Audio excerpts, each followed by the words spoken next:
Hi everybody, welcome once again to another Low on Health game video review where I go over the games I've been playing recently.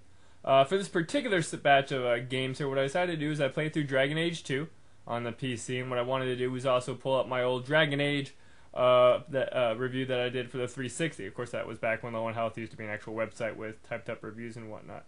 But what I wanted to do is go ahead and share my thoughts about the first arcade Dragon Age and then go to the second one. So let me just go ahead and start just random videos in the background here. These don't really have gameplay, but just kind of my favorite moments. The first Dragon Age, of course, this was, we all knew this was kind of from basically the people that did Baldur's Gate. This was kind of be their first true-to-form fantasy game, and we were all excited about it, and I was very much excited to play it and whatnot. Enjoyed playing it on the 360. I love, of course, it being the ability to basically do whatever you want. You know, the whole, kind of BioWare vibe where you can kind of, you have your different plot trees, your different companions, different outcomes for this and that. And I love that huge choose-your-own-adventure vibe, especially more in a fantasy setting than sci-fi setting.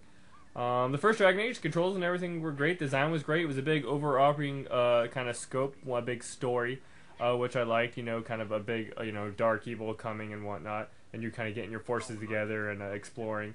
And I enjoyed that part of it. I like getting your party together. I'm trying to remember what my main party was, but I remember I always had the dog in my party. That's why I'm doing a dog video. And I just, of course, loved all the different dialogue options. Where towards the end, spoilers all through this review, by the way, where it's like who should be king or who should this or that, and whenever it gave me the option to pick the dog, I picked the dog, so it would always just get the humorous response. But I just really enjoyed playing the first Dragon Age. I don't remember that much that really kind of stands out. It was just a good, solid game, and I definitely recommend it to everybody. I just can't remember how I played. Of course, I always play female characters, and usually almost always play female mages. And then usually you have a bunch of archers and whatnot and one tank to kind of pull the aggro. So moving on here, I'm going to go and talk about Dragon Age 2. Of course, this is the recent one that just came out. This Dragon Age was more kind of a smaller affair. It takes place after the first one, but you don't really get that much connection to it. You kind of see whoever you made king and whatnot, but that's really kind of about it. Once again, this time around I did a female mage, in which case you couldn't really pick a class. In the first one, of course, I went with Elven. And I liked the first one kind of beginning more because you could pick different classes and you have different origin stories. Where this one, you kind of only had one origin story and you kind of just splintered off from male or female and, what kind of particular class you picked. In which case, the majority of this game, if you played it, a lot of the missions and whatnot revolves around, kind of the mages and them kind of uprising and their oppression and whatnot. In which case, if you don't play as a mage, it doesn't feel. I would think you wouldn't feel as connected to this plot as you would if you did pick a mage. It's more of a personal matter when you are a mage and they're prosecuting mages.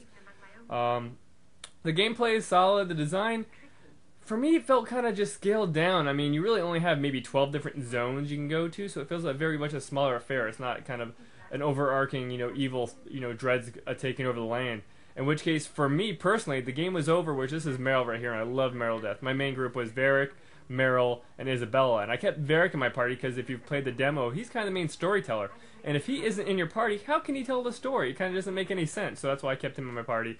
And then I had Meryl as my other mage because I just love Meryl to death, and then kind of Isabella was my tank as it was with being a thief.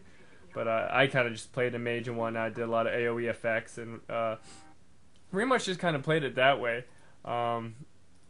But it was much of a smaller affair, and I didn't really enjoy that too much. And after I woohooed Isabella, then woohooed Meryl, and convinced Meryl to move in with me, and of course after the whole mother thing, I was like, you know what, the game's kind of over. I have my big house, I have everything pretty much under control, but it more or less feels like you're taking, not control, but you're kind of just kind of the warden of the city. It seems like whenever there's a problem that your friends have, or the government has, or the people have, you have to take care of it. It just kind of feels like you're just managing the city, and that just got kind of annoying.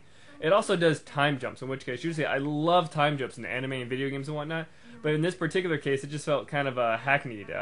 Basically, it feels weird that after 3 years, not that much changes in the city. The rubble's still at the docks, people still have the problems, everything looks the same, your characters look the same. I was hoping some type of aging or some type of kind of maybe reflection upon your choices of how the city changes, but you don't get that. And I mean, 10 years basically pass while you're in the city, and not much changes whatsoever. I will, of course, mention, spoiler, that, of course, after what Anders does, I wanted to freaking kill him. Of course, you do have the option to kill Anders after what he does because it was a huge betrayal. But I wanted to, basically blow him up, kill him, reanimate him, and kill him again. Because what he did was a huge breach of trust, and I hated him to begin with. And towards the end game, really, I had everybody on my side, even the brother, and then even the only person I really kind of went up against was Fenris, of course, because I sided with the mages. But I enjoyed it. The gameplay was solid. It loaded up hella quick on the PC, and it looked great on the PC too.